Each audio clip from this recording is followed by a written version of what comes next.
তো hello everyone. তো আজকে তেমন কোনো ব্লগ না, আজকে একটা ভিডিও তোমাদের সাথে শেয়ার করার ছিল, তো সেই জন্য ভিডিওটা অন করেছি।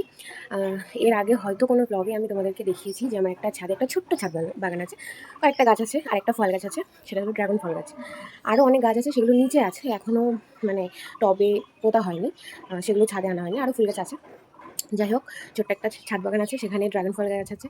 এবার আগেরবার একটা ছোট্ট ফল হয়েছিল, ঠিক এইটুকু সাইজের একটা ফল হয়েছিল, তো তার জন্য কোনো ভিডিও করিনি। এবার অনেকগুলো ফুলও হয়েছে আর একটা ফল হয়েছে, ওটা পেকে গেছে। তো আজকে সেটা তুলবো, সেটাই তোমাদের সাথে শেয়ার করছি। চলো তোলা যাক। এই যে আমার ছোট্ট একটা বাগান, ছোট্ট। নিচে এখনও মোটামুটি নিচে এখনও 6-7টা গাছ আছে, জবা ফুল গাছ বিভিন্ন ধরনের, সেগুলো এখনো পোতা হয়নি। তো দেখো এই যে ফুল এসছে, মানে কুড়ি এসছে, এখনো ফলে পরিণত হয়নি। ওই যে একটা, আরেকটা কোথায় গেল, ওই যে একটা, আরেকটা ছোট্ট একটা কুড়ি এসছে। এই যে ফোকাস নিচ্ছে না গাইস, এই যে। আর যেটা ফলে হচ্ছে, মানে ফল হয়েছে সেটা দেখাই। এই যে ফলটা অলরেডি পেকে গেছে, ফেটে গেছে। সত্যি বলতে গাইস, ফলটা তোলার সময় আমার খুব মজা লাগছিল, কারণ আগেরবার যে ফলটা পেকেছিল ওটাতে আমি একটু কষ্ট পেয়েছিলাম, কারণ ছোটো থাকতেই খুব, মানে একদম ছোট্ট হয়েছিল। তো সেটার জন্য ভিডিও করা হয়নি। বলতে পারো এটা আমার ছাদ বাগানের প্রথম ফল, আবার নাও বলতে পারো, কারণ এর আগে একটা ফল হয়েছিল ছোট্ট একটা, তোমাদেরকে বললাম। তো ছোট্ট একটা ফল হয়েছিল, তার জন্য কোনো ভিডিও করিনি। এবার যেহেতু ফলটা একটু বড় হয়েছে আর ফলটা ফলের মতো হয়েছে, তো সেই জন্য ভিডিওটা করলাম, আর কিছুই না।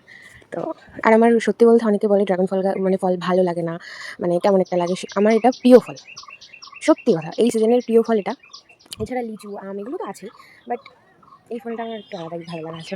আর যেহেতু নিজের গাছ, মানে নিজে লাগিয়েছি গাছটা, তেমন যত্নই করি না, সত্যি কথা। দেখো নিচে পুরো ঘাস, তেমন যত্ন করা হয় না আমার পার্সোনালি, বাট যত্ন ছাড়াই এই বছর বেশ কয়েকটা ফুল হয়েছে, এটাই ফল হয়েছে। এবার ওই কটা ফুলের মধ্যে আমি দেখেছি একবারে অনেক ফুল আসলে নাকি অনেকগুলি নষ্ট হয়ে যায়। জানি না কতগুলো নষ্ট হবে আর কতগুলো হবে, বাট এটার জন্য আমি অনেক খুশি হয়েছি। তো এটা কাটার পরে তোমাদের সাথে, মানে তোমাদের কাটাটাও আমি তোমাদের সাথে শেয়ার করবো, বাট এখন কাটবো না, এখন আমার বাবা বাড়ি নেই। মা বাবা আমি তিনজন মিলে এটা খাবো, আমি কোনো কিছু একা খাই না।